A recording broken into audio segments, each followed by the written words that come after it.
Hola, ¿qué tal? Buenas noches a todas y todos. Les agradecemos su puntualidad y su compromiso con la educación médica continua y precisamente el detalle que tienen con nosotros como mesa directiva, como comité académico y como Colegio Nacional de Medicina Geriátrica de acompañarnos en esta sesión que es especial por muchas razones. Las más obvias para quienes nos siguen o quienes son colegiados y colegiadas es que es la última antes de que suceda nuestro encuentro anual. En unas semanas tendremos el gusto de recibirlas y recibirlos en Boca del Río, en Veracruz. Entonces, en agosto pues no tendremos sesión mensual en línea. Otra de las razones por las que es especial, definitivamente es porque alcanzamos, por fortuna, a presentarles este tema que nos había hecho falta en los últimos meses o a lo largo de nuestro programa académico de los últimos 2 años. Un tema muy importante para nosotros y para nosotras, y que seguramente les causará a ustedes también el mismo interés. Y bueno, la otra razón por la que es especial esta sesión es que también es la última de nuestra mesa directiva y de nuestro comité académico. Luego nos vamos a encontrar de nuevo en algunas semanas en nuestro Congreso Internacional. Aún así, quería hacerlo notar para agradecerles a todos y todas las que nos acompañan en los últimos 24, 20 meses que hemos tenido sesiones en estos encuentros que han sido, al menos para nosotros, muy fructíferos. Y estamos muy contentos y muy contentas de haber podido presentarles a todos ustedes y a todas ustedes un programa que para nosotros es de mucho valor, de una calidad que desde nuestra opinión personal pocas veces se ve. Sin más preámbulos, les invito a mantener sus micrófonos apagados, a esperar su turno en la sala de espera del Zoom y no olviden que al final de la sesión habrá un momento para preguntas, habrá un momento para intercambiar ideas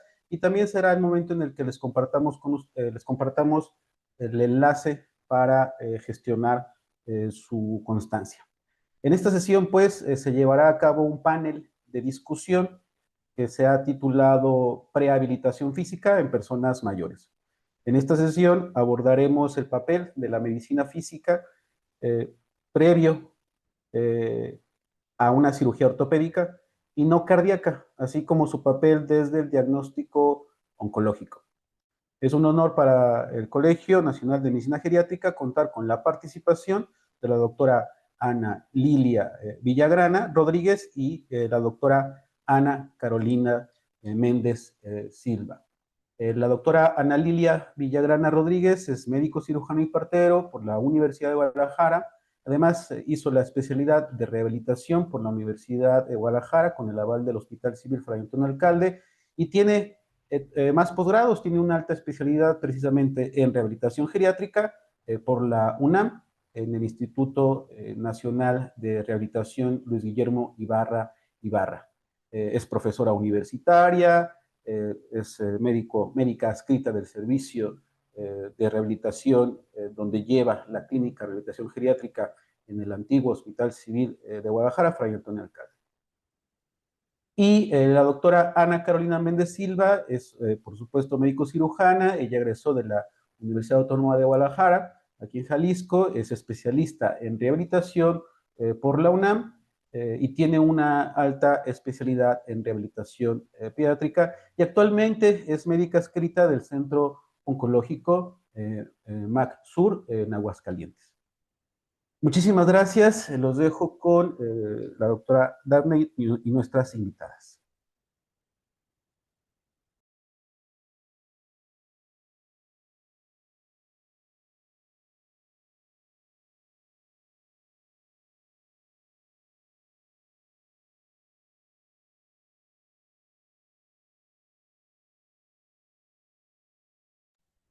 Hola, buenas noches a todos. Nuevamente gracias por acompañarnos a esta última sesión del año.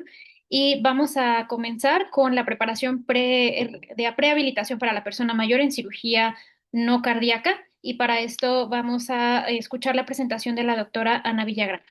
Adelante, doctora. Gracias, buenas noches. Permítame un momento.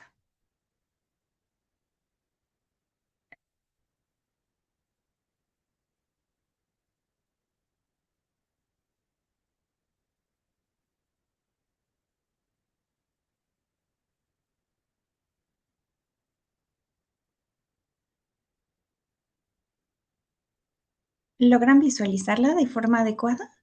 Se ve de manera correcta. Así es.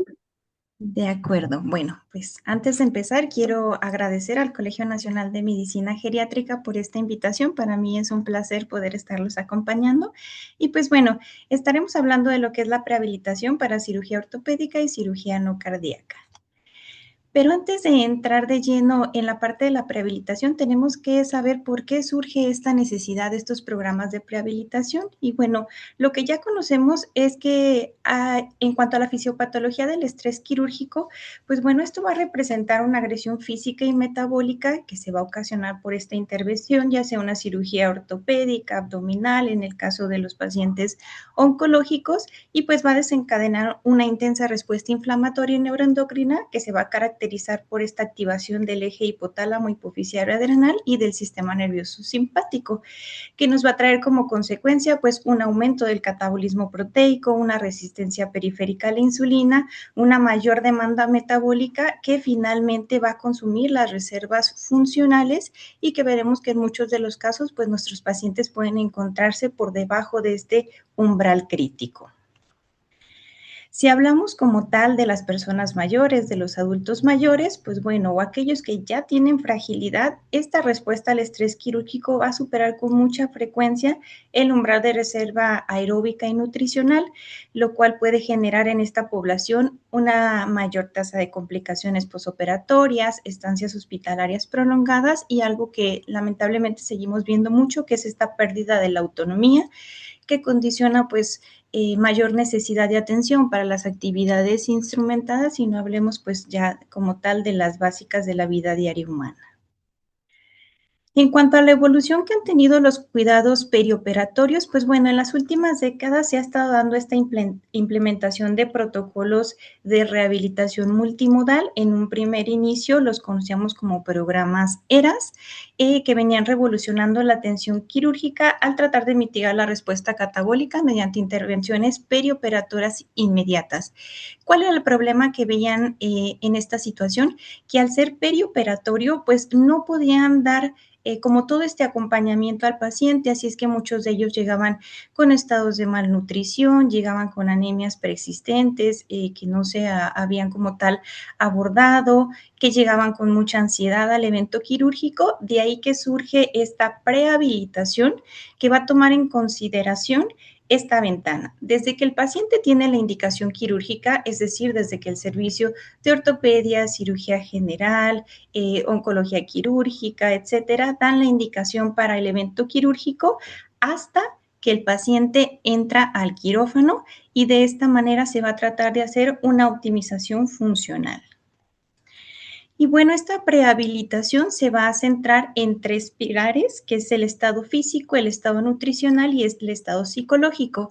Al incrementar esta capacidad de reserva fisiológica, pues vamos a intentar disminuir el impacto quirúrgico y también acelerar la recuperación postoperatoria, haciendo que puedan tener una reintegración mucho más rápida a sus actividades básicas y cuando así lo corresponda, pues a las laborales o incluso las recreativas. Ya como tal, en cuanto al concepto, pues nos hablan de que la prehabilitación es el proceso continuo de evaluación y optimización de la capacidad funcional y la reserva fisiológica del paciente durante el intervalo preoperatorio. ¿Qué quiere decir o cómo lo veníamos manejando? Es decir, desde que se da la indicación de la cirugía hasta que el paciente está ingresando al quirófano. Y el objetivo, decíamos, es reducir las complicaciones posoperatorias y acelerar la recuperación funcional mediante la mejora de la aptitud física, nutricional y la resiliencia psicológica para que aumentemos esta reserva funcional por encima del umbral crítico que se requiere en el paciente. Al ser un modelo multimodal integrado, aunque tiene estos 3 pilares centrales, llamémoslo así, tiene otros abordajes que siguen siendo sumamente importantes, como lo es la deshabituación tabáquica o enólica, la corrección de la anemia, el hecho de que se pueda estar haciendo todo este abordaje integral en el adulto mayor para la optimización del tratamiento médico, el manejo de sus comorbilidades, además de las que ya habíamos mencionado. En este esquema lo podemos ver bastante representado, como pueden ya estar existiendo múltiples factores de riesgo preoperatorios que se deben de manejar de forma adecuada para que lleguen las mejores condiciones, el establecimiento de esta prehabilitación con sus múltiples abordajes y pues bueno, que finalmente lo que buscamos es la mejora en el rendimiento que pueda estar teniendo cardiopulmonar el paciente, en su calidad de vida, reducir las estancias hospitalarias, el que se presente ansiedad, depresión, algunas de las complicaciones como podrían ser las dehiscencias quirúrgicas o el delirium que todavía puede presentarse de forma muy frecuente en esta población. Revisando un poco en los antecedentes históricos, pues antes de 1990 la postura ante un evento quirúrgico era muy pasiva. Las recomendaciones principalmente se centraban en un ayuno, en un reposo y en el manejo pasivo de estas comorbilidades, pero generalmente se hacían ya establecido o ya estando muy cercanos a la fecha del evento quirúrgico. Ya para 1990 a los 2000 es cuando entran estos primeros intentos de protocolos de manejo, como es el ERAS, donde ya se daba esta pauta farmacológica, nutricional y anestésica, pero prequirúrgica, de tal manera que, pues bueno, no se obtenían los mejores resultados, ya que la intervención era muy corta. Para los 2000, pues ya se establece como tal una prehabilitación. La situación aquí es que era unimodal, es decir, su centro era el ejercicio físico y respiratorio y aunque sí mostró mejora, sobre todo en parámetros de funcionalidad, realmente no había un impacto en cuanto a la morbimortalidad de los pacientes, que finalmente es de lo que se busca con este tipo de abordajes. Entre el 2010 y 2018 vieron que hacer la adición del soporte nutricional proteico, de la reducción del estrés psicológico entre las múltiples intervenciones que se podrían realizar en esta población, hacía esta sinergia y se obtenían mayores beneficios en cuanto a disminución de la morbimortalidad y la recuperación funcional del paciente, de tal manera que a partir del 2018, pues esta prehabilitación multimodal ya se establece como un estándar de atención. Y en cuanto a la estadística, pues está bien justificado el por qué la implementación de estos programas de prehabilitación y sobre todo, pues ante la prevalencia de factores de riesgo modificables en esta población quirúrgica. Nos hablan en muchos de los artículos en la literatura que hasta un 42.1% de pacientes que llegan a presentar criterios para una cirugía mayor, de estos presentaban 2 o más factores de riesgos preoperatorios, como puede ser la fragilidad, sarcopenia, anemia o desnutrición. En el caso de la cirugía mayor, el 35% pues llega a sufrir alguna complicación posoperatoria significativas, como pueden ser los sangrados, la presencia de delirium, las dehiscencias del sitio quirúrgico. Hablando como tal de la cirugía ortopédica, pues podría llegar a tener todavía un 68% de mortalidad asociada, no siempre en el corto, pero sí en el mediano y largo plazo, y pues hasta 2/3 de la población que se somete a este tipo de intervenciones puede experimentar una pérdida de peso involuntaria previa, que incluso puede llegar a ser un poco más del 10% del peso del paciente. Y pues bueno, en las cirugías selectivas hasta el 30% de los pacientes podría estar presentando una anemia preoperatoria. Ante esta necesidad, pues surge la implementación clínica y ya afortunadamente hay bastantes revisiones sistemáticas y metaanálisis que nos fundamentan como tal su implementación. En este caso, 48 ensayos clínicos aleatorizados que contemplan una población de 3.570 participantes, en este caso sometidos a cirugía ortopédica, tomando en consideración las artroplastias totales de rodilla, de cadera y la cirugía lumbar. En este caso, más prevalente en la población de las mujeres, con un 61.5%, una edad media de 64.1 años, en el cual se hacía la comparativa entre un programa de prehabilitación multimodal versus el cuidado habitual que se ofrece a los pacientes. Y bueno, ¿qué veían dentro de los abordajes que se les podrían estar dando a estos pacientes? Pues hay una evidencia que favorece este modelo de prehabilitación.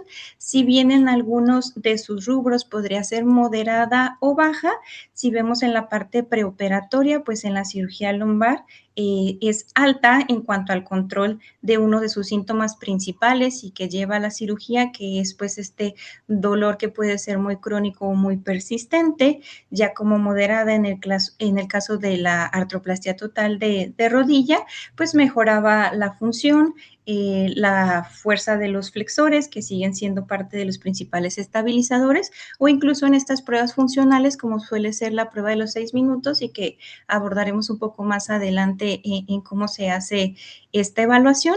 Y pues bueno, así podemos ir revisando cada uno de los rubros, pero vemos que no solamente el impacto es en la parte preoperatoria, sino qué pasa después de la cirugía, es decir, se logra mantener el efecto cuando se hace la implementación adecuada y podemos ver que en varios de los casos sí, puede estarse dando incluso hasta los 3 meses. Si vemos sobre todo rubros de funcionalidad, en este caso que era como lo que más se centraba, tratando de hacer el abordaje en cuanto a cirugías ortopédicas. Pero bien, decíamos que la implementación como tal toma en consideración este apartado que es la parte como cognitiva de los pacientes. Entonces, en cuanto a ver el efecto que podrían tener la presentación de delirium, que sigue siendo algo pues frecuente en la población de las personas o de los adultos mayores, pues bueno, en este estudio, con una edad media de 67 años, siendo un poco más la población de mujeres, 64.9%, tenían un grupo control de 125 y uno de intervención que se hacía mediante el uso de esta aplicación que es Lumosity. En ella veían las horas que dedicaban los pacientes a trabajar múltiples ejercicios de estimulación cognitiva. Y si bien en cuanto a la incidencia de delirium con la intención a tratar, es decir, a quienes se les daba la recomendación para el uso de esta aplicación mediante algún dispositivo, pues bueno, no tienen una P estadísticamente significativa en cuanto a esta incidencia de delirium, pero vemos que ya cuando la incidencia se puede ver estadísticamente significativa es cuando ellos ven que sí se cumplió el mínimo requerido para considerar la intervención oportuna. Es decir, cuando ellos sí estuvieron haciendo uso de esta aplicación, al menos las 10 horas que era la recomendación. Entonces, de ahí que estemos a favor de la intervención. Reforzando un poco en cuanto a su implementación, pues bueno, en este otro estudio que les presento se analizaron 16 estudios, 6 ensayos clínicos aleatorizados y 10 estudios observacionales que se incluyeron un total de 3.339 pacientes, 1.468 en el grupo de prehabilitación y 1.871 en un grupo control, es decir, con cuidados generales que se les suelen otorgar a los pacientes. ¿Y ellos qué veían principalmente? Pues bueno, que sí había como tal una reducción de la estancia hospitalaria de 1.07 días en comparación con los cuidados generales que se les daban a los pacientes, con una P estadísticamente significativa, la disminución de complicaciones severas hasta un 44% en estos pacientes con un modelo de prehabilitación multimodal e incluso como la prueba de marcha de 6 minutos, que nos habla de esta capacidad funcional que tienen los pacientes, también tenía un incremento significativo de 40.18 metros.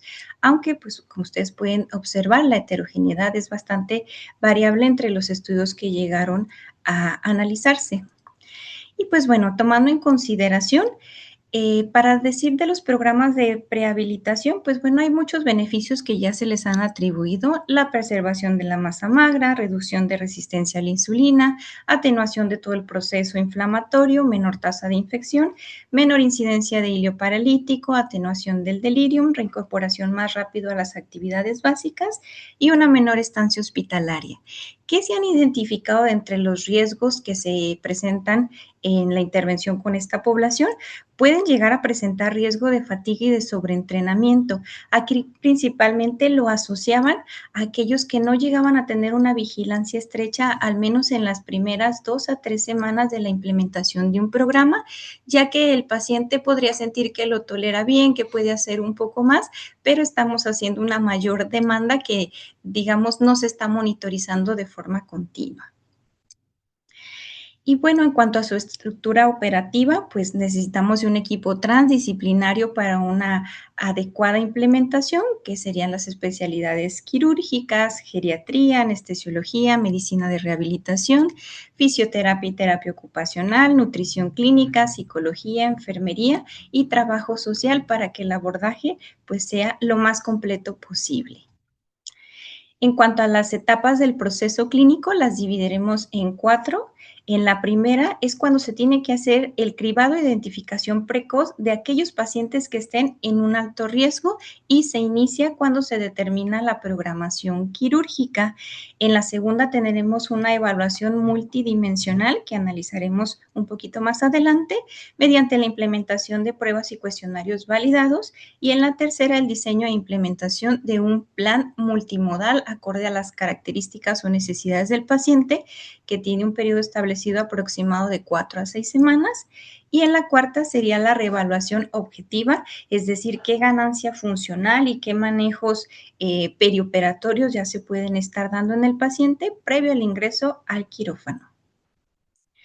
En cuanto a sus componentes, así es como lo iremos abordando. Primero, la parte del acondicionamiento físico y el ejercicio, es decir, esta combinación que se va a hacer en la parte del entrenamiento, cómo se va a dar la optimización nutricional, es decir, con el cribado y la implementación de alguna suplementación proteica o inmunonutrientes, la intervención cognitiva con su evaluación y algunas de las técnicas que se pueden proporcionar al paciente, el abandono del hábito tabáquico, la corrección de la anemia, dependiendo de los tiempos que tengamos para la cirugía, y pues la conciliación farmacológica y la valoración geriátrica integral.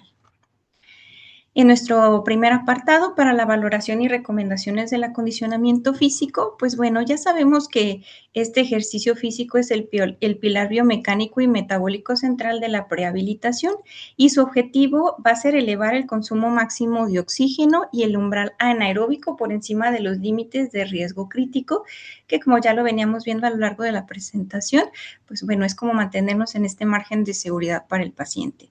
Un umbral anaeróbico preoperatorio inferior a 10 mililitros kilogramo minuto, o una VO2 max por debajo de 15 mililitros kilogramo minuto, pues se van a asociar a un incremento drástico de la morbimortalidad cardiopulmonar y mayores estancias en la unidad de cuidados intensivos, de tal manera que su cribado principalmente se establece mediante la marcha de 6 minutos, donde obtener de 250 a 300 metros, pues ya nos estaría hablando de una elevada morbimortalidad. Y en el caso de la evaluación de la ergoespirometría, o de forma ideal, si tenemos acceso a una prueba de esfuerzo, pues ahora sí que ahí vemos el punto exacto del umbral anaeróbico y podemos establecer la frecuencia cardíaca diana. Para ello se implementará la prescripción del entrenamiento físico. Los esquemas que más se utilizan son estas sesiones hospitalarias supervisadas de alta intensidad por intervalos, o los muy famosos HIIT, 3 veces por semana, utilizando cicloergómetros o bandas sin fin, trabajándolos a un 70-85% de la VO2 pico o la frecuencia cardíaca máxima, aunque digamos que podemos iniciar un poco menos ambiciosos en la primera o segunda semana, que veremos un poco más adelante, para una mayor tolerancia y adherencia de los pacientes. Además, se complementa con un programa domiciliario con caminatas de 30 minutos, fortalecimiento muscular para grupos clave, se entrenan tanto miembros torácicos como pélvicos, pero en el caso de las cirugías ortopédicas, pues se les da como esta prioridad o un mayor enfoque a los estabilizadores de la marcha. Y en patologías pulmonares, pues el entrenamiento de la musculatura inspiratoria, además de múltiples técnicas, pues algo que se recomienda es la espirometría incentivada. En cuanto a la valoración nutricional, ya decíamos que puede haber una desnutrición clínica o pacientes que ya estén presentando sarcopenia y pues van a ser predictores independientes de infecciones del sitio quirúrgico, de construcción muscular acelerada y de esencia de suturas, de tal manera que aunque pueden ser múltiples las herramientas, estos son los que principalmente recomiendan el cribado mediante Malnutrition Universal Screening Tool, Nutritional Risk Screening y la Mini Nutritional Assessment como parte de esta identificación precoz de los pacientes que pudieran estar en riesgo de desnutrición.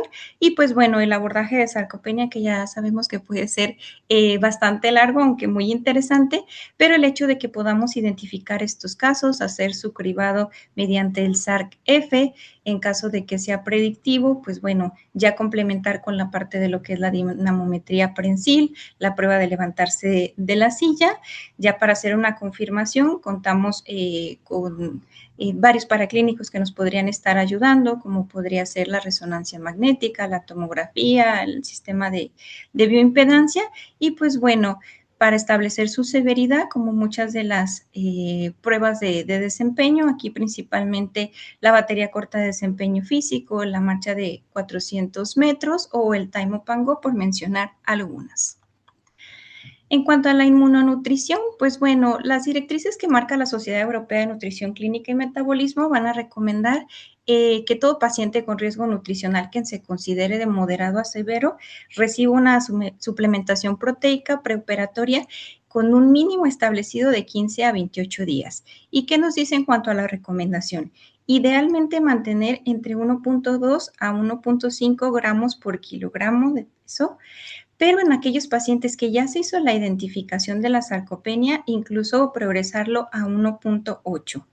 Además de que nos dicen que los suplementos enriquecidos con proteína de suero de leche podrían potencializar, sobre todo cuando los se ingieren posterior al entrenamiento o al ejercicio físico durante la primera media hora.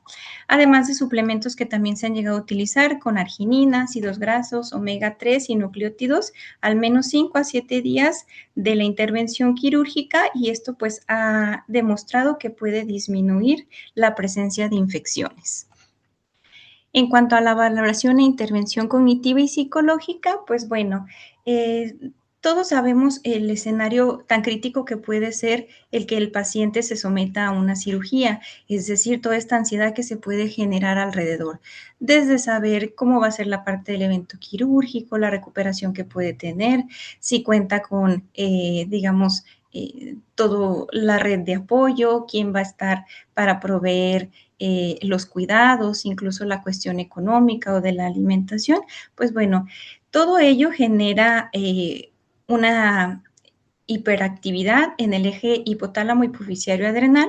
Por lo tanto, pues bueno, se va a condicionar elevación de cortisol periférico y catecolaminas, alteración en la respuesta inmune celular, una menor capacidad de cicatrización tisular, y pues bueno, se va a perpetuar esta fase catabólica ya tan comentada, de tal manera que para establecer esta intervención, pues ya nos marcan aquí algunas herramientas de cribado, como puede ser la escala hospitalaria de ansiedad y depresión, o incluso el cuestionario de calidad de vida, el SF36, para dar este acompañamiento a los pacientes. Disculpen.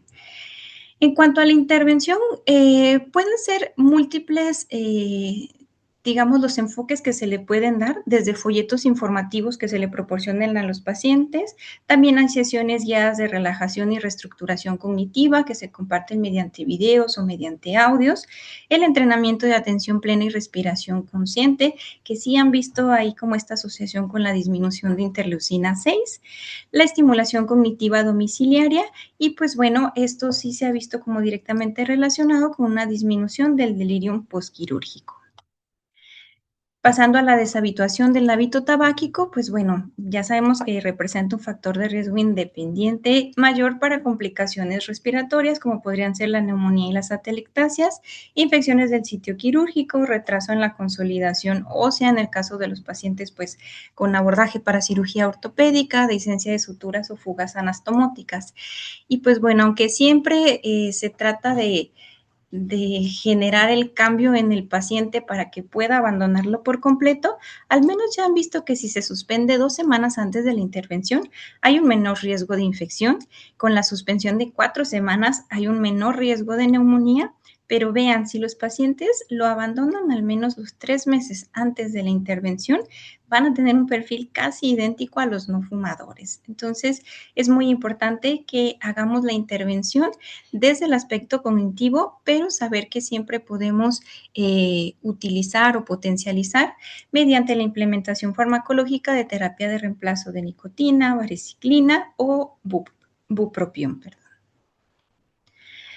Para la corrección preoperatoria de la anemia, pues bueno, van a constituir un predictor independiente de mortalidad posoperatoria e infecciones sin necesidad de transfusión sanguínea, aunque idealmente esto se debería de hacer con bastante anticipación. Si tenemos ventanas cortas para los pacientes, la sugerencia es la administración intravenosa única de 1000 miligramos de carboximaltosa férrica y pues bueno, ya sabemos los múltiples abordajes que se pueden desplegar en estos pacientes entre, digamos, los esenciales, un hemograma completo, ferritina, índice de saturación transferrina y la proteína C reactiva, como tratando de hacer la discriminación en qué tipo de anemia podemos clasificarlos. Y pues bueno, también es muy importante la parte de la conciliación farmacológica y la valoración geriátrica integral en esta población de personas mayores que van a ser candidatos a cirugía ortopédica, pues muchos de ellos ya cuentan con múltiples comorbilidades que requieren el uso de fármacos, entonces el poder hacer la conciliación, luego muchos de ellos son abordados por otros servicios que no son como tan críticos, que no son tan cuidadosos en las interacciones que se pudieran estar generando o en los eventos que se podrían desencadenar para la parte preoperatoria. Entonces, siempre esta valoración geriátrica integral como instrumento aglutinador que ustedes realizan en el día a día, pues va a asegurarnos el que el paciente sí pueda tener este ajuste de forma planificada de sus fármacos y disminuir el riesgo de interacciones intraoperatorias. Principalmente en que señalan como, digamos, esta vigilancia más estrecha, sobre todo con anticoagulantes, antiagregantes, los AINES y los psicofármacos.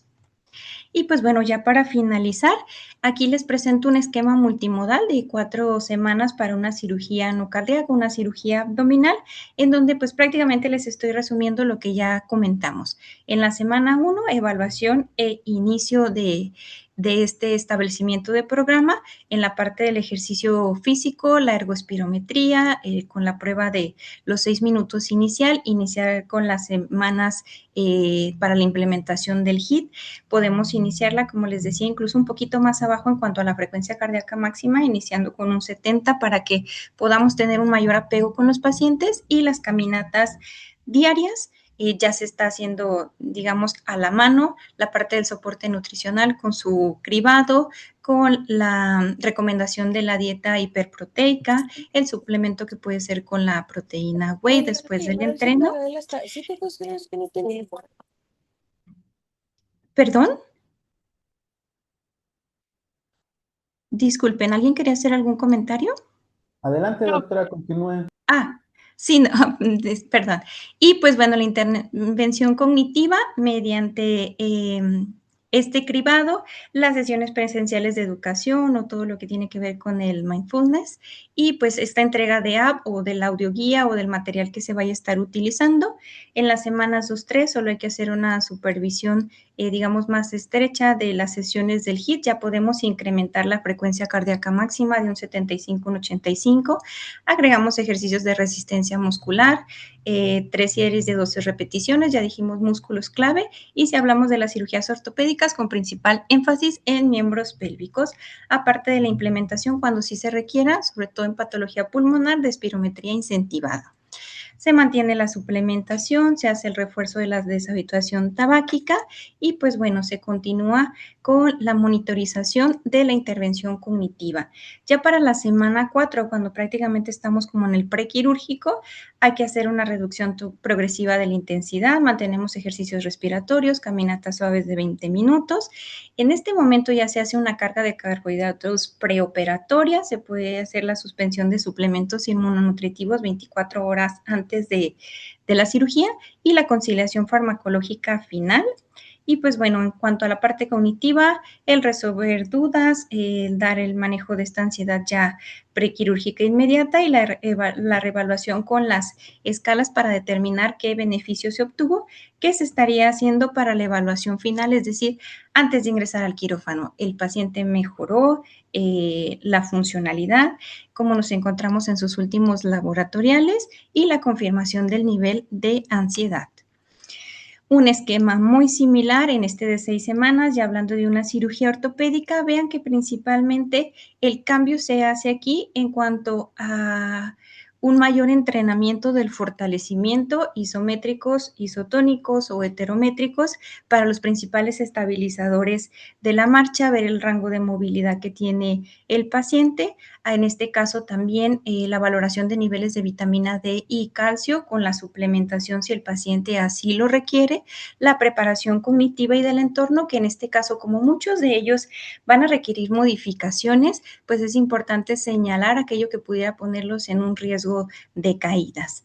Para la semana 3 a 5 intensificamos el fortalecimiento muscular en aquellos que vayan a requerir un dispositivo auxiliar posterior a la intervención, que sigue siendo muy común, pues bueno, la adecuada implementación de este dispositivo con sus usos y cuidados. Se mantiene la parte de la suplementación post ejercicio, la corrección de la anemia, se siguen dando el entrenamiento de técnicas de manejo del dolor y ya para la semana 6 o de consolidación, pues bueno, ver sobre todo en la parte del ejercicio y la rehabilitación, qué cuidados debe de tener el paciente para que disminuya esta ansiedad cuando se haga la cirugía en respecto a cómo se puede movilizar, qué movimientos sí puede hacer y cuáles debe de evitar, el plan nutricional posquirúrgico que se puede estar estableciendo y pues bueno, siempre hacer un ensayo de movilidad en casa y confirmar las redes de apoyo que tengamos para que el paciente pues pueda hacer más llevadero esta transición.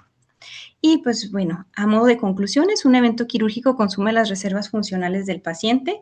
Las personas o los adultos mayores pueden ser más propensas a desarrollar complicaciones postoperatorias, de tal manera que el establecimiento de una prehabilitación multimodal pues se considerará el estándar para la atención de estos pacientes que se someterán a una cirugía en este tipo electiva.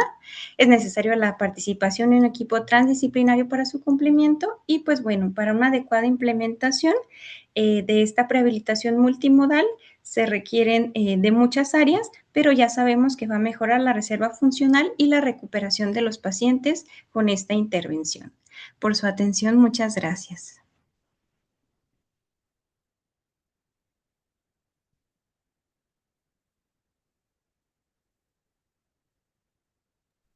Agradecemos a la doctora Ana Villagrana. Ahora vamos a dar paso a la presentación de la doctora Ana Carolina.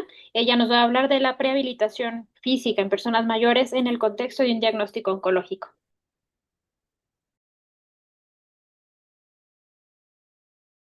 Médico especialista en rehabilitación.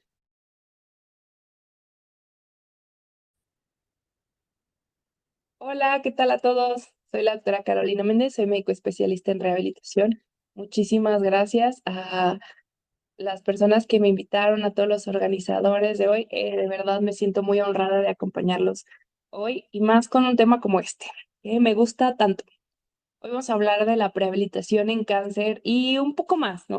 A mí me gusta siempre abordar estos temas con algo de reflexiones porque definitivamente es complicado, ¿no?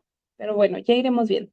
La idea de la prehabilitación obviamente es mejorar la reserva fisiológica y de preferencia que llevemos ya un proceso de rehabilitación desde el diagnóstico y no solo desde el cáncer, sino desde las enfermedades crónicas en general.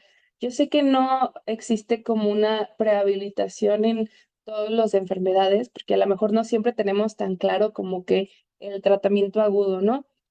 Pero si me lo permiten, yo pienso que todo lo que es prevenible o todo lo que al menos en una buena población sería prevenible, tendríamos que trabajar en esa prevención. Y bueno, ahorita les voy a explicar lo que tiene evidencia científica en el cáncer. Puse algunos videitos de mis pacientes, de algunas actividades que hacemos y pues ojalá les gusten. El objetivo no es solo sobrevivir al cáncer, sino conservar la capacidad de vivir. Y ya la doctora ya nos habla un poco de prehabilitación, pero bueno, es el continuo proactivo de los cuidados en las personas. No esperamos a que ya llegue el golpe, esperamos a que podamos preparar la estructura para esto. Por eso idealmente se da el diagnóstico de cáncer ese mismo día. La persona el diagnóstico, así como manda al oncólogo, al médico radiólogo, no sé, imagenología, se hace una biopsia guiada, lo que ustedes quieran, se habla al médico en rehabilitación para que empecemos este proceso. ¿Qué vamos a hacer aquí? Vamos a valorar, optimizar de forma integral todo el estado físico del paciente para identificar deficiencias y disminuir el impacto inmediato del tratamiento, pero ustedes van a ver que no solo es al inmediato. Tenemos evidencia de que realmente hay una disminución del impacto en todas las etapas del tratamiento. Y pues ya, luego tenemos acá la cirugía, la quimio, la radio, lo que se haya decidido para cada persona. ¿Y cuál es la realidad? Primero vámonos con lo triste, ¿no?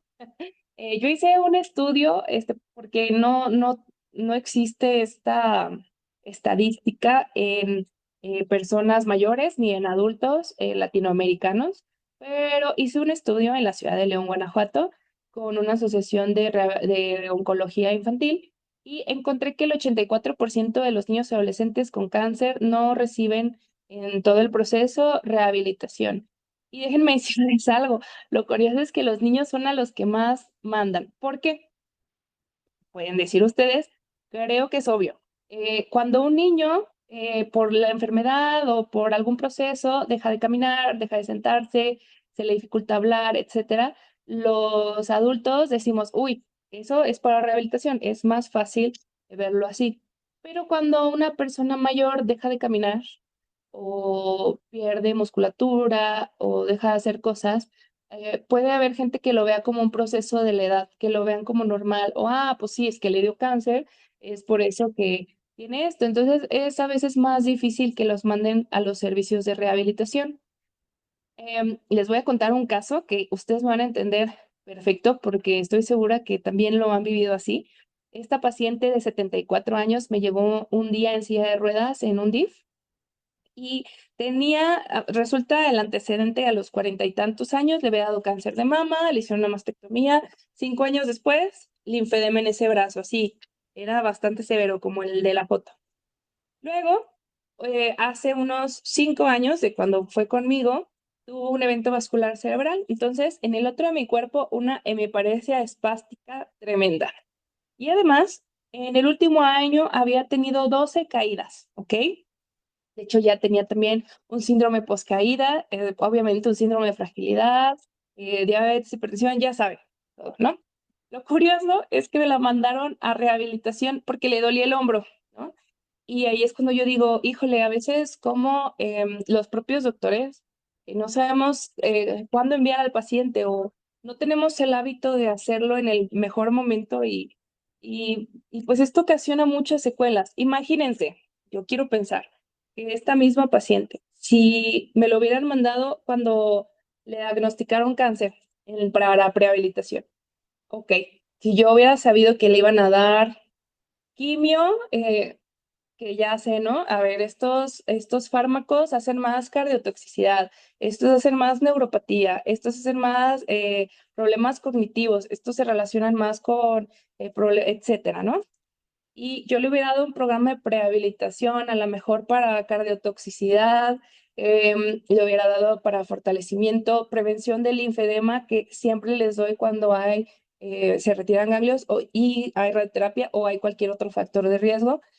Y quiero imaginarme que a lo mejor esta persona, de entrada, un linfedema como el que llegó a tener, no habría llegado a tener, o se hubiera prevenido o mínimo tratado a tiempo.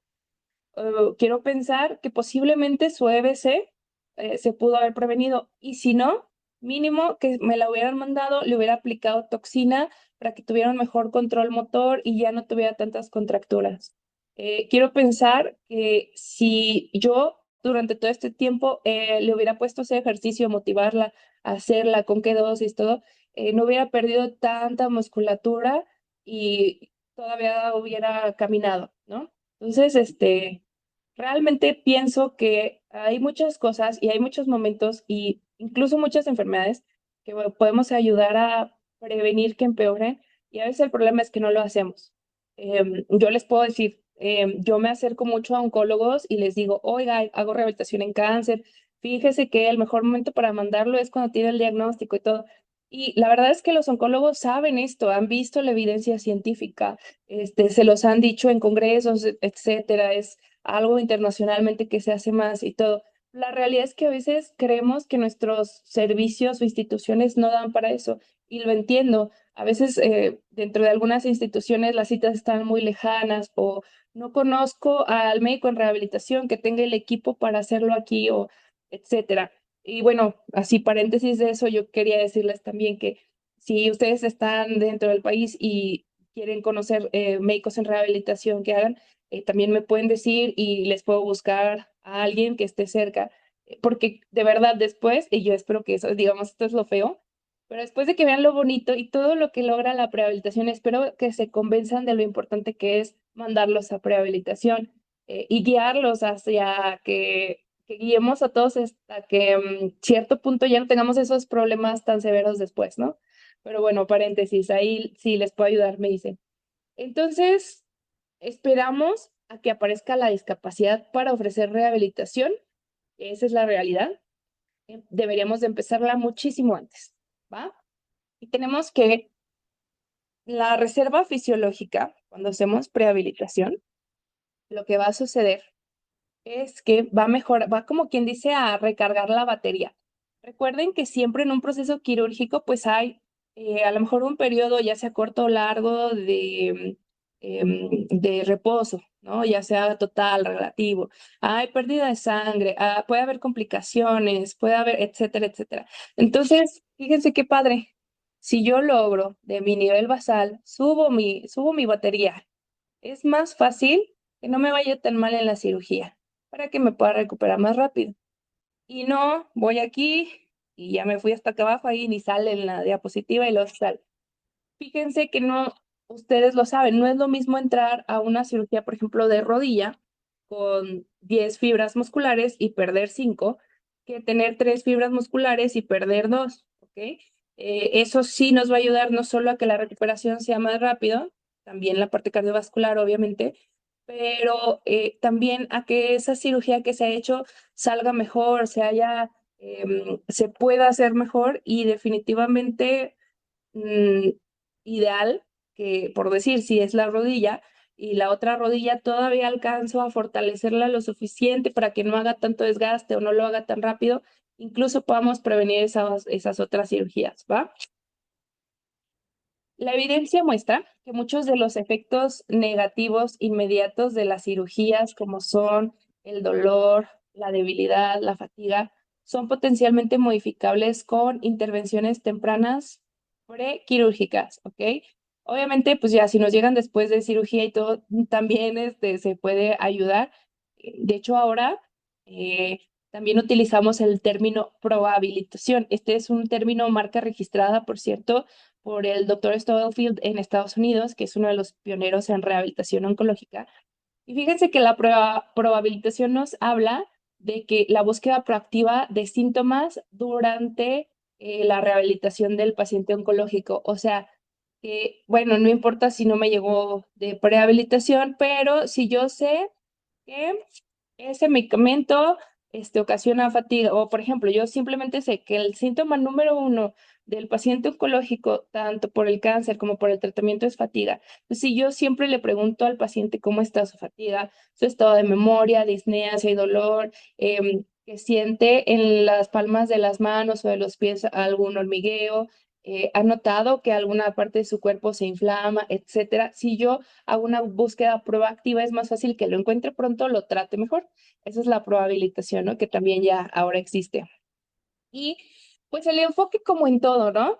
Yo creo que en todas las enfermedades y pues sí, la mayor parte de los artículos científicos de enfermedades crónicas nos hablan de que el enfoque multimodal, el enfoque integral, nos va a ayudar a que todo sea mejor. O sea, no trabajando un solo componente aislado ni trabajando un solo especialista aislado. Idealmente tenemos todo.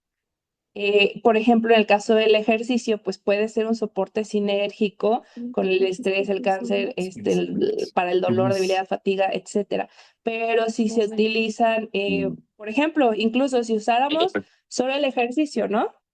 Y no ponemos todo lo demás, pues también nos quedamos cortos.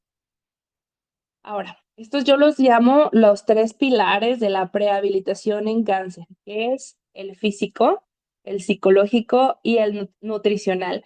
Obviamente hay que individualizarlo a cada paciente. Estos son nada más algunos de los ejemplos, pero ustedes son los mejores para decir, ¿a poco no? Que tienen a una persona mayor que llega con ustedes y a veces no es tanto que le duela lo que dice que le duele, sino que la verdad como su hijo, por decir, no va a visitarlo y tiene problemas con su cuñada y ya acá les cuenta acá todo el chisme familiar. Y, o sea, que trae más a veces la parte emocional que todo lo demás. Sabemos que esto tiene una explicación fisiológica y que cuando nuestros ciertos neuroreceptores disminuyen, pues también tenemos una diferente y más baja tolerancia al dolor, una percepción diferente del dolor. eh, Problemas podemos llegar a tener con dolor crónico, problemas en el sueño, etcétera, bla, bla, bla. Por eso es importante que en todos los pacientes intentemos abordar nuestros tres pilares. Si nosotros tenemos estos tres lo mejor posible, le vamos a dar la mejor oportunidad contra su enfermedad, en este caso el cáncer. Y luego algo que nos preocupa mucho, las readmisiones hospitalarias. Ustedes ya saben los problemas inmensos que las personas mayores pueden llegar a tener por una readmisión hospitalaria y lo feo que pega en todos los aspectos, ¿no? Familiar, económicamente, en salud, emocional, etcétera. Pues, ¿qué creen? En el primer año llega a haber hasta el 53 al 66% de readmisiones hospitalarias y la gran mayoría son prevenibles. ¿Cómo los prevenimos? Vamos a tener los factores prequirúrgicos que suelen ser el mayor riesgo. Edad, esa no la podemos modificar, pero lo demás sí. El estado funcional basal y el control de las comorbilidades. Y esto es predictivo también de readmisiones. Entonces, aquí es donde la prehabilitación hace la parte más grande, ¿va? Luego tenemos otras cosas, los factores perioperatorios, tipo y duración de la cirugía, complicaciones directas, la situación del egreso, cómo está el nivel de soporte familiar y las razones clínicas comunes, que bueno, esas también llegan a pasar, ¿no? Infección, neumonía, deshidratación, sangrado, etcétera. Pero entonces, nosotros podemos ir trabajando para ir disminuyendo ese filtro. Recuerden entonces que la condición del paciente antes de la cirugía predice gran parte de lo que va a pasar después. Y nosotros tenemos metas al hacer esto de la prehabilitación. Vamos a mejorar la función física y psicológica o mejorar la adherencia al tratamiento oncológico y las opciones que se tienen. No es lo mismo lo que un oncólogo le da a una persona mayor que ve fuerte, independiente, comiendo bien, durmiendo bien, que a lo mejor dice, le intentamos con la quimio, intravenosa y creo que le va a ir bien. Que unos que dicen, híjole, no sé si ni intentar vía oral o con uno más leve, etcétera. cuando sabemos que ese tipo de cáncer, pues a lo mejor le iría mejor con la otra, ¿no? Entonces, si nosotros tenemos un mejor estado de salud, también le damos más opciones al oncólogo para esta parte del tratamiento. La función ocupacional, retorno al trabajo en algunos de ellos, mejorar la calidad de vida y los resultados de salud a largo plazo. Y no es algo de lo que se hable mucho, pero yo creo que es algo también importante decir la calidad de muerte, que sí es, obviamente no es lo que estamos buscando. En algunos de nuestros pacientes, ay, perdón, mi perrita, papi, en algunos pacientes sí tenemos que buscar, ya cuando sabemos que a lo mejor la parte oncológica, pues no funcionó el tratamiento, etcétera, pues que veamos más allá de esto y que veamos también la calidad de muerte de esa persona, que se vaya en paz, sin molestias, etcétera. También vamos a disminuir y reducir las deficiencias pretratamiento y discapacidad, readmisiones hospitalarias, tiempo de estadía, riesgo de recurrencia, comorbilidades futuras, obviamente, porque recuerden que, pues, justo lo que les decía, ¿no? Va a haber medicamentos que se relacionan a cardiotoxicidad, otros a neuropatías, otros a síndromes de fatigas prolongadas, etcétera. Entonces, hay que tener en cuenta toda esta parte. Y algo que luego nosotros no hablamos tanto, pero es importante decir también los costos directos e indirectos de atención, porque no solo afectan a nuestros pacientes, sino de cierta forma, pues sí, a nuestras instituciones y en general, ¿no? Ahora, la actividad física. Siempre es mejor empezar por algo que no empezar, ¿ok? A veces, no sé si alguno de ustedes seguramente lo han hecho en algún punto, han revisado alguna tabla de esas que vienen los METs que se necesitan para cada actividad y la actividad, ¿no? Del día a día. Y, por ejemplo, hay actividades cotidianas que se necesitan bastantes METs, por ejemplo, para lavar los vidrios o lavar el carro, etcétera. Entonces, incluso nosotros saliendo, o sea, salir del sedentarismo no solo es hacer ejercicio, a veces es simplemente hacer más actividad o ir aumentando progresivamente el tipo de actividades que tienen un poquito más de intensidad dentro de la vida diaria. Tenemos también, obvio, lo ideal es ir llegando a lo que ya sabemos que la OMS nos recomienda para todo, ¿no? 150 minutos por semana de ejercicio cardiovascular, moderado a vigoroso, con un BORG de 3 a 7 más, ¿va? Obviamente esta parte. Y el ejercicio de fuerza. Aquí déjenme hacer un paréntesis. Acuérdense que el ejercicio hay que dosificarlo, así como dosificamos el paracetamol, el tramadol, ahora está con receta sellada y todo, ¿va? Cualquier medicamento, ¿va? Tenemos que ponerle dosis, cada cuánto, qué tipo de ejercicio, ¿ok? Si ustedes quieren poner un plan de ejercicio, digamos, obviamente individualizado, pero a más general, acuérdense siempre poner calentamiento, cardio, fuerza y estiramientos. Por ejemplo, yo lo que hago ahí es adaptarme mucho a lo que ya le gusta a cada persona. Tengo una paciente que justo vi ayer que a ella le encanta caminar. Y yo dije, ah, no, pues está muy padre, ella cumple estos, pero y luego, tienes sarcopenia. Dije, porque pues bueno, no estamos haciendo esta parte. Corazón bien padre, los músculos bien, bien tristes. Entonces dije, oye, ¿y por qué no empezamos para que sigas haciendo lo que te gusta? Con polainas, hacer ejercicios de fuerza mientras caminas. Y ya, o sea, así es como se va adaptando al ejercicio. O sea, sí se puede hacer todos estos acomodándonos y adaptándonos incluso al gusto del paciente, siempre tomando en cuenta la capacidad. A mí me gusta en cáncer hacerles una prueba de caminata de 6 minutos a los que puedo hacerlo, porque así puedo darles un seguimiento y una dosis de ejercicio mucho más específica, ¿va? Este protocolo prequirúrgico lo recomiendan ahí en un artículo que les va a salir en mi bibliografía al final, uno que esté en negritas. Y, por ejemplo, ¿no? Habla de algo más general. 30 minutos, 3 por semana, ritmo moderado. Resistencia, 2 sets de 12 a 15 repeticiones, enfocado en pectorales, deltoides, sentadillas y core.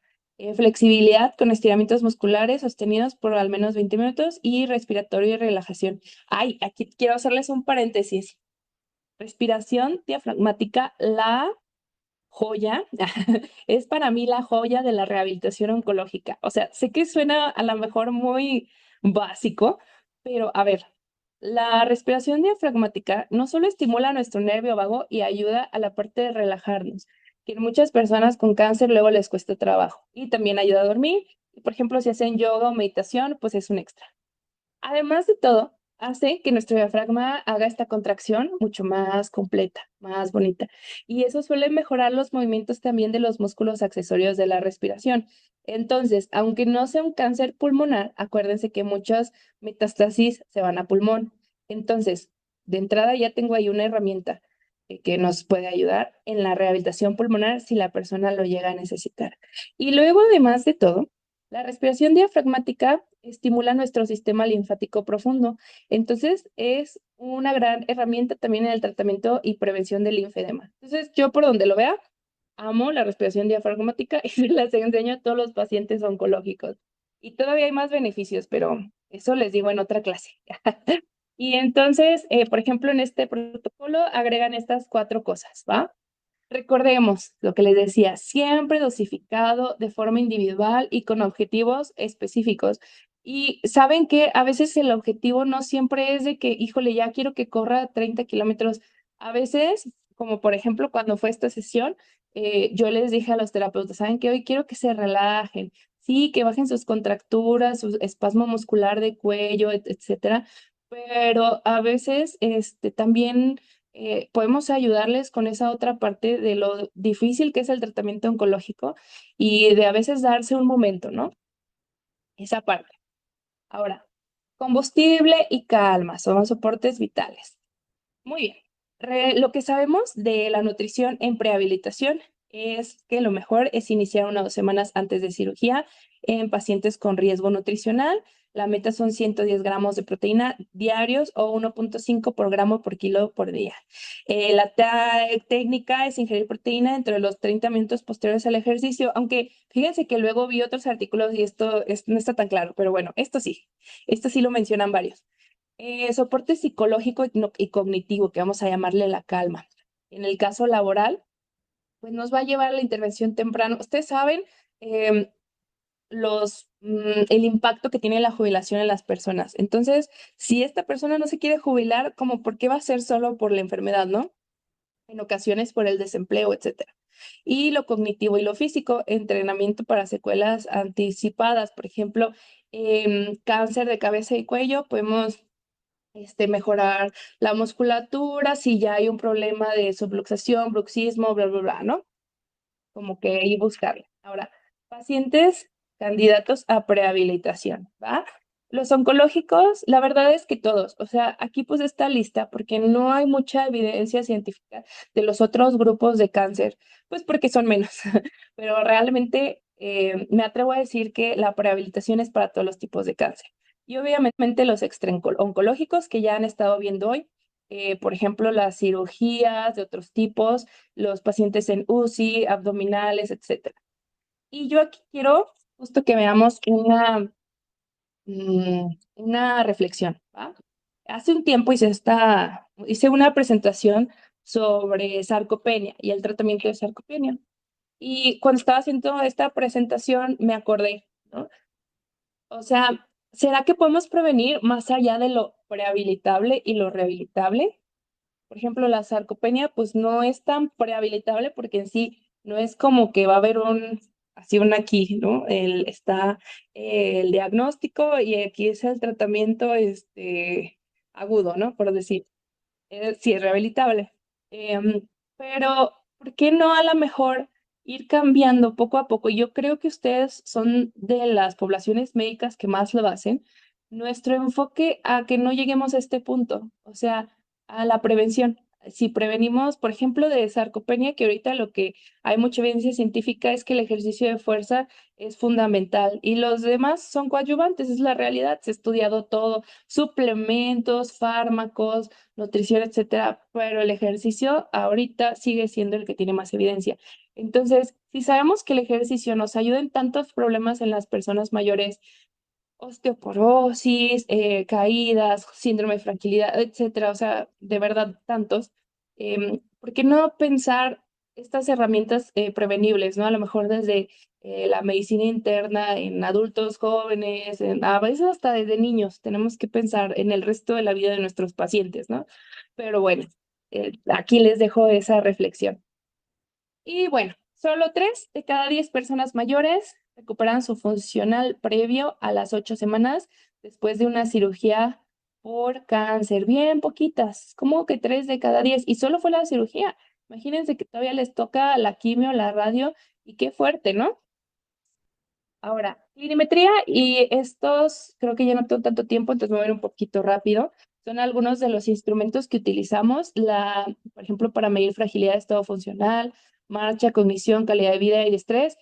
Ahorita yo estoy trabajando en un modelo en el que junto con otros compañeros médicos en rehabilitación estamos haciendo como un compendio de escalas autorrellenables para que los pacientes llenen mientras están esperando pasar a nuestras consultas para que pasen con nosotros y ya tengamos, híjole, ya tengo cómo está nutricionalmente, cognitivamente, si tiene fatiga o no, si tiene dolor o no, etcétera, porque sabemos que justo hay lugares donde tienen 10, 15 minutos de consulta y es imposible ver todo, pero la mejor forma de ver el cáncer es de forma integral. Entonces, esto es una opción, y me imagino que para ustedes también puede ser como algo útil de tenerlo. Por ejemplo, acuérdense que no podemos hacer un diagnóstico de los problemas cognitivos relacionados al cáncer, como antes le llamamos el quimiocerebro.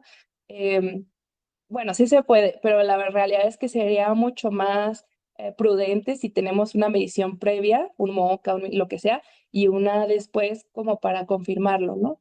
Pero bueno, pues es un ejemplo de por qué nos sirven estos. Y tenemos el efecto palanca, ¿no?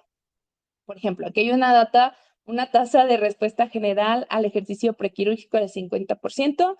Obviamente, no todos los pacientes van a responder igual, e incluso algunos que es más difícil que hagan ejercicio o vayan a nuestra rehabilitación, etcétera.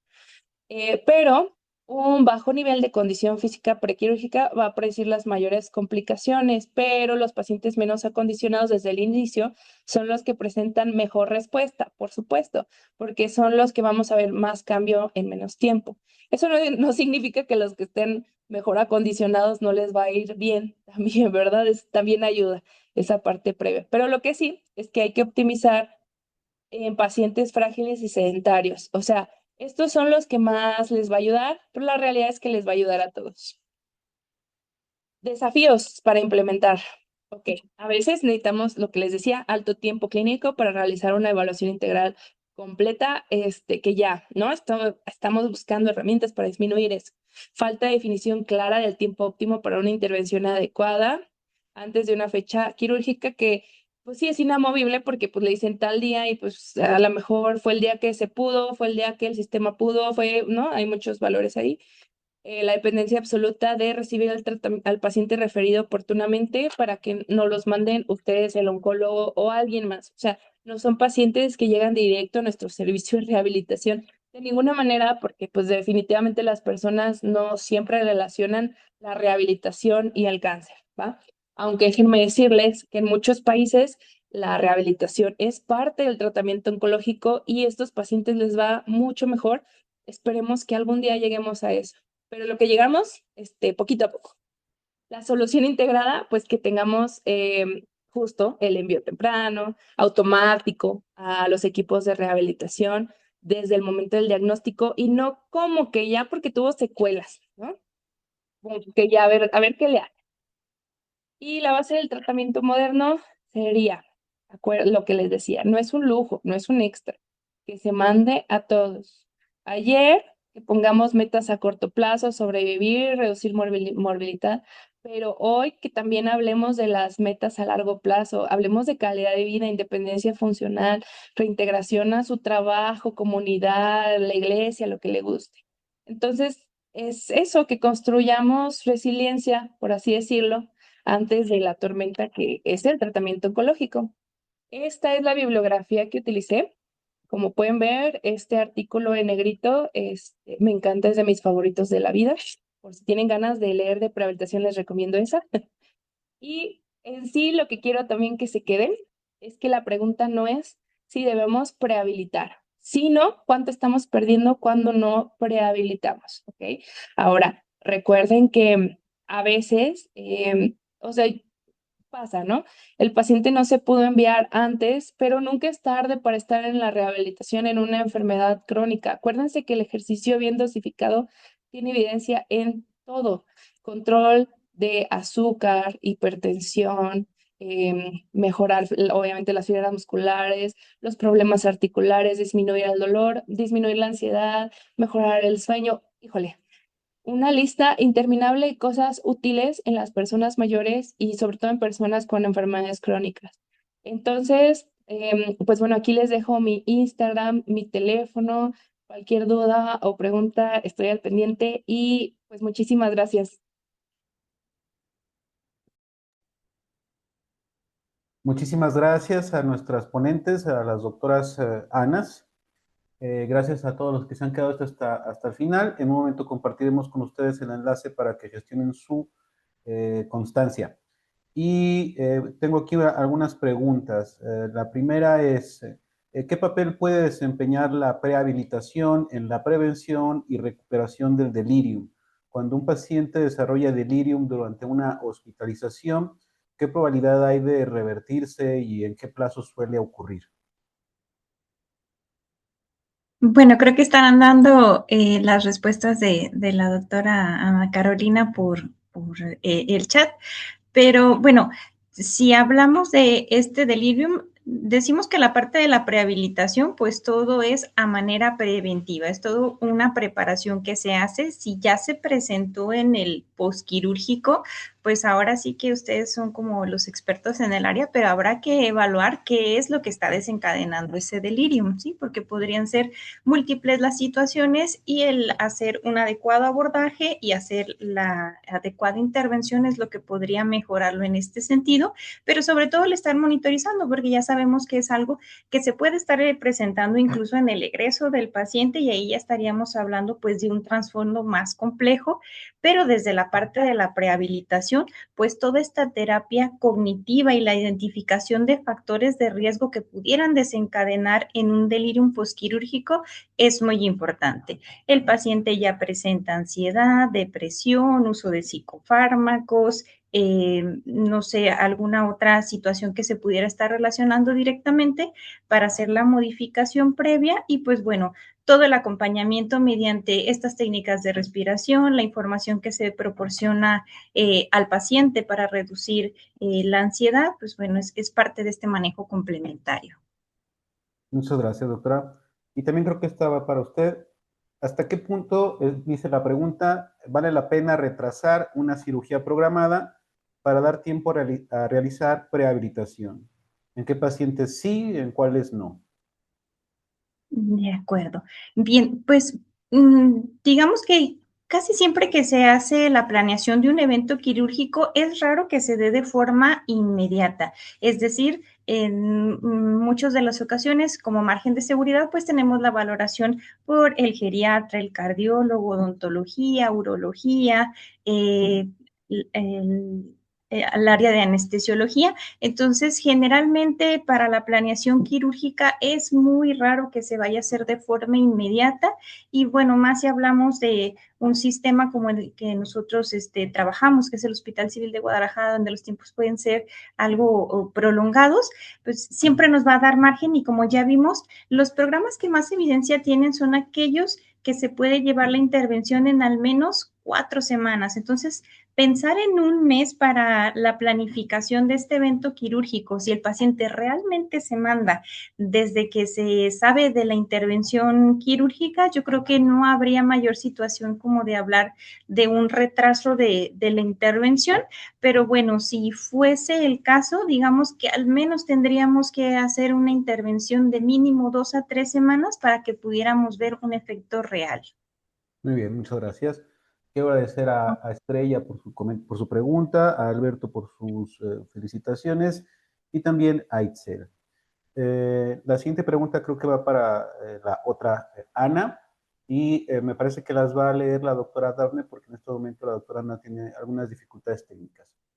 La primera pregunta es, después de un diagnóstico de cáncer, en una persona mayor, ¿en qué momento considera que debe iniciar la prehabilitación? ¿Desde el diagnóstico, justo antes del tratamiento o después de que haya iniciado el tratamiento? Sí, gracias. Como decían, voy a leer la respuesta de la doctora Ana Carolina Méndez y ella responde, desde el diagnóstico, por supuesto, esto sería lo ideal porque es lo que tiene mayor evidencia y es lo que tendrá mayores resultados. Ok. Y también en el contexto del paciente oncológico, va la siguiente pregunta. Si una o un geriatra quisiera incorporar la prehabilitación a la atención de sus pacientes con cáncer, ¿cuáles serían las 3 acciones que recomendaría implementar desde el primer día, incluso, dice, en hospitales con recursos limitados?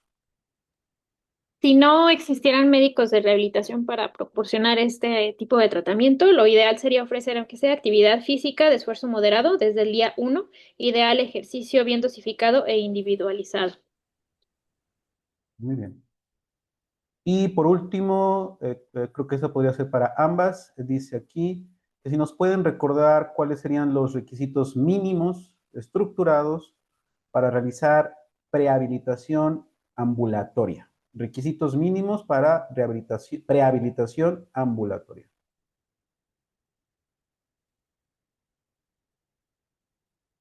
Bien, tomando en consideración que se aborda desde 3 pilares, digamos, centrales, el hecho de que se pueda contar con la valoración por el parte de rehabilitación, el manejo por nutrición clínica y por psicología. Hablamos, pues, bueno, de esta deshabituación del hábito tabáquico o enólico, el hecho de que se pueda hacer la intervención con los pacientes para la identificación precoz de anemia, como lo comentábamos, el hecho de hacer la conciliación de los fármacos, pero pues muy importante tener en consideración todas las comorbilidades que podría estar presentando el paciente para que llegue, digamos, ahora sí, que en las mejores condiciones. Entonces, el hecho de que pueda ser abordado por todos los servicios o este equipo transdisciplinario que comentábamos, pues sería como el requisito indispensable. Y ahora sí que la pauta, aunque sí hay recomendaciones en general, lo ideal es pues que pueda ser individualizado. Ya sabemos que cada paciente tiene características físicas, sociales, psicológicas diferentes. Entonces, en la medida que hagamos esta intervención ajustada, dosificada, pensada en la persona y no en la patología ni en la intervención quirúrgica, es cuando podremos obtener un mejor resultado. Muy bien, muchas gracias. Esta sería la última pregunta. Agradecemos a todos por su compromiso, insisto, en este programa que les hemos traído en los últimos meses. Y bueno, pues esta no es una despedida, sino un hasta luego. Les recuerdo a los últimos 40 participantes que si todavía no se han inscrito a nuestro congreso, que sucederá del 20 al 22 de agosto en Boca de Rivera Cruz, que lo hagan. Síganos, por favor, en todas nuestras redes sociales, que es con AMEGER-MX, en particular con nuestro canal de YouTube, donde podrán encontrar esta excelente plática y muchas otras más. Muchísimas gracias a la doctora Ana, muchísimas gracias a la doctora Carolina, muchísimas gracias a todos ustedes, pero sobre todo muchísimas gracias a el comité académico, que les recuerdo es la doctora, fue la doctora Karina Alejandra, fue la doctora Dafne y también Virgilio. Muchísimas gracias y buenas noches a todos y todas. Nos vemos pronto.